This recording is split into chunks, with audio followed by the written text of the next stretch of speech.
Welcome to a $700 gaming PC build. This is an all-around build that I try to really get everything in. If you want to video edit, you can do that. If you want to live stream, you can do that. And if you want to game, obviously you can do that.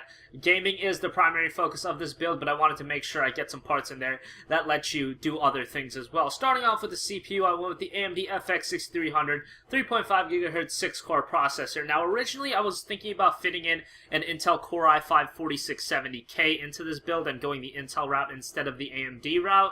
But it just made a lot more sense to save that $100, kind of take a hit on the CPU and put that towards the GPU. The FX 6300 is still a great CPU at 3.5 GHz and only $108 right now. It's just a great deal, and this is really good for video editing because it is 6 physical cores, which is better than something like the i3 where it's a dual core and it's hyper-threaded. 6 physical cores is a lot better than that. Especially when it comes to things like video editing, live streaming, things of that nature, the FX 6300 definitely excels at for its price point. And I thought this just made logical sense. It's $108, not too expensive, and this is going to allow for us to put a lot of money towards that GPU, which is the crux of a gaming PC build.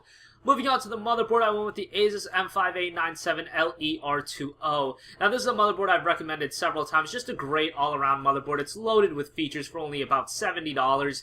Really good price point as well. Only about 10% of the budget of the build. SATA 6, USB 3.0, UEFI BIOS, all of that. It's loaded with features. And obviously it's a motherboard from Asus, and I'm always high on Asus motherboards. I think they're great, and they have a really good warranty policy as well. I actually run an Asus motherboard myself, so, you know, they're great motherboards.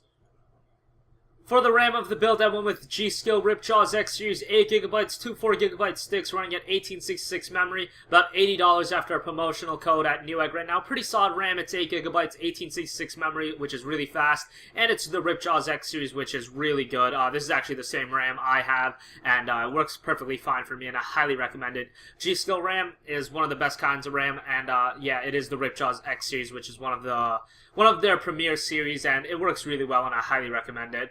No reason to go for 12 or 16 gigabytes. It's just, you know, doesn't make a lot of sense. And with 8 gigabytes, you do have the option to go for a 12 or 16 gigabyte configuration in the future because the motherboard does have 4 RAM slots.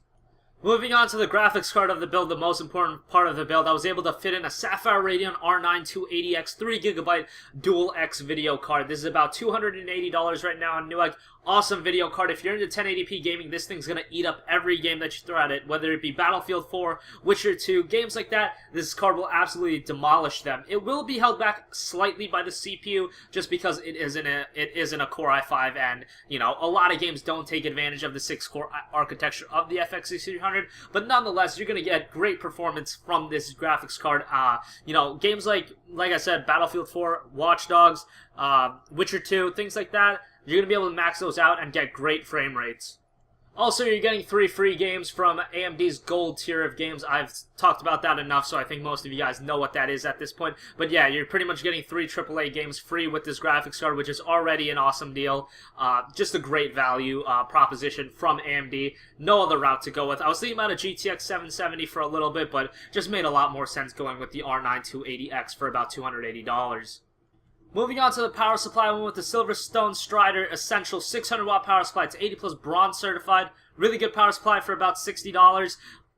It's 80 plus bronze certified, and it's 600 watts. It's going to power the build, no problem. You're not going to be able to go for a Crossfire or SLI configuration with this power supply, so keep that in mind. That's not something I recommend anyway, so I never get a power supply that can handle that, just to let you guys know. If you do want to go for that in the future, pick up something like a TX750, TX850, something like that is going to work fine for you guys. I would just go ahead and pick up this Silverstone Strider 600 watt. So yeah, that's my opinion, but, you know, if you guys have a different opinion, go ahead and pick up a TX750 or TX850. The Strider 600 watt is going to power this build, no problem. The CPU uses very little power, and the graphics card for a high-end graphics card uses very little power as well. If I'd have to estimate, the build probably uses about 450 to 500 watt at max load, so the 600 watt power supply made a lot of sense.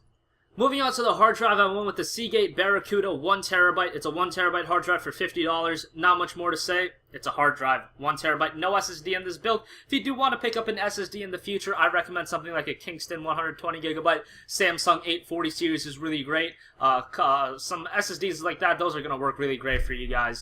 Finally, for the case, I went with the Rosewell Challenger ATX mid-tower case. Solid mid-tower case. Not much more to say. Kind of plain on the outside. The interior is pretty good, though, and it's only $40, so yeah, it's cheap. And the final cost of the build is $697.03, so right under that $700 budget.